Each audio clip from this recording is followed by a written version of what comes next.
Good morning, students. In this video, let us discuss the region of convergence properties for Laplace transforms. In Laplace transforms, region of convergence. What is ROC? We have discussed already in the previous video.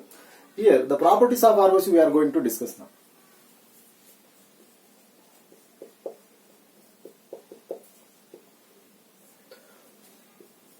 First property of ROC is ROC should not contain any poles.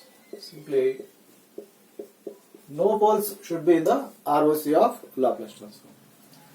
Second one, the ROC should be a connected region in the S-plane. ROC should be a connected region in the S-plane. There should not be any discontinuity in the middle of ROC here. Third one, it should consist of vertical strips in the S-plane. This vertical strips is only for the graphical representation in the S-plane purpose. There is no any mathematical calculation related to this vertical strips point of view. So simply for graphical purpose, I will explain while I am plotting this ROC graphs for different problems. Third one. Next, fourth one. If x of t is a right-sided signal, for example, I am taking a right-sided signal x of t is e to the power of minus 2t ut. It is a one-sided exponential towards the right side. Simply if you plot the graph, you will get the graph like this. For such signal, how should be the ROC? Is in the S-plane, as we have discussed, on the x-axis a real part of S, on the y-axis imaginary part of S. Within this S-plane, we locate the poles of the signal. So for this, after calculating the Laplace transform of this signal in the future videos, you will get to know. So for the time being, just I am directly coming to the point. The exponential, whatever the constant we are having here, that is nothing but the value of the pole in the S-plane. Here for this signal, minus 2 is the value of the pole in the S-plane. So according to the ROC property, if x of t is a right-sided signal, then the ROC is the region in the S-plane, that is right side of the rightmost pole in the signal. So for this signal, minus 2 is the pole value. So ROC should be right side region in the S-plane for the rightmost pole of signal. Similarly, fifth one, if the signal x of t is a left-sided signal, for example, I am taking this signal x of t e to the power of minus 2t u of minus t. Same signal I am taking towards the left side. For this signal, if you plot the S-plane diagram, the pole you have to take it exponentially, this constant minus 2 is the pole value.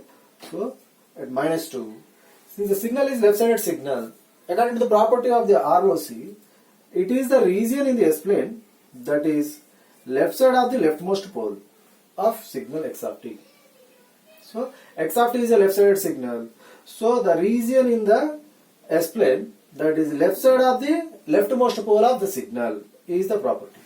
Sixth one, similarly, if the signal x of t is a both-sided signal or two-sided signal,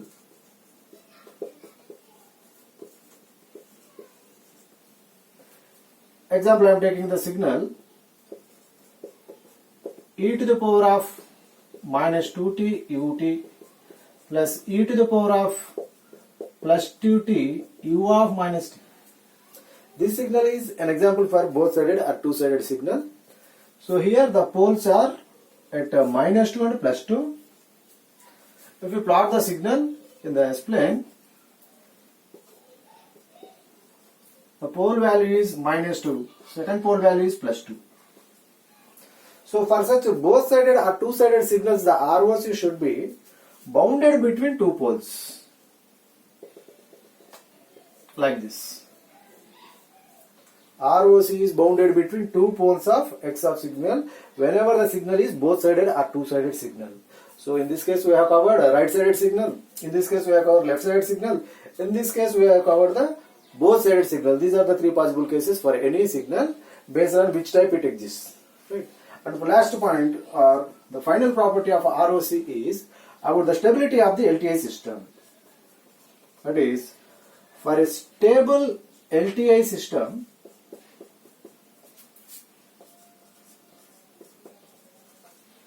ROC should include j omega axis or imaginary axis of the S-plane.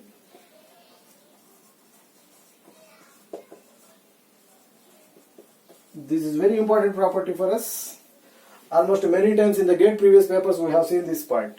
Based on this point we have to solve some problems also.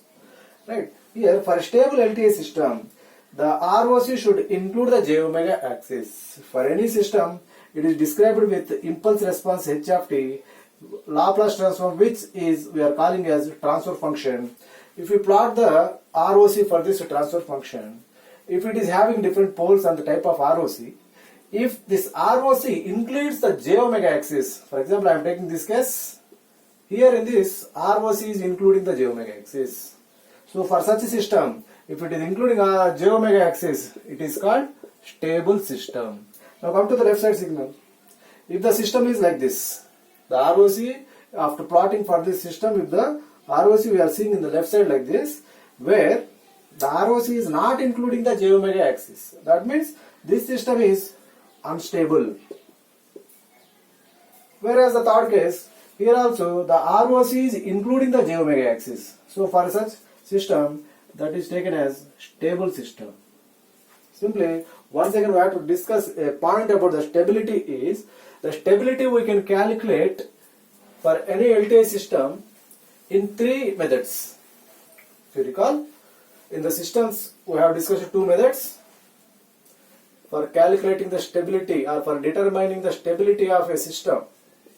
There are three methods.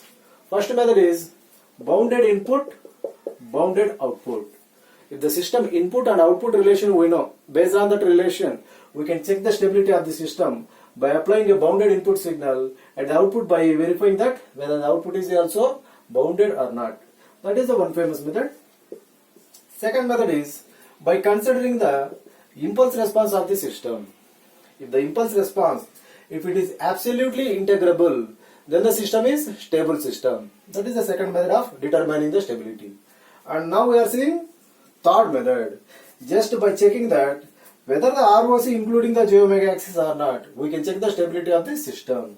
So by using ROC property. These are the three methods that must be familiar for checking the stability of an LTI system. Right. This is about the properties of the ROC. In the next video, we will discuss the Laplace transform of some standard signals.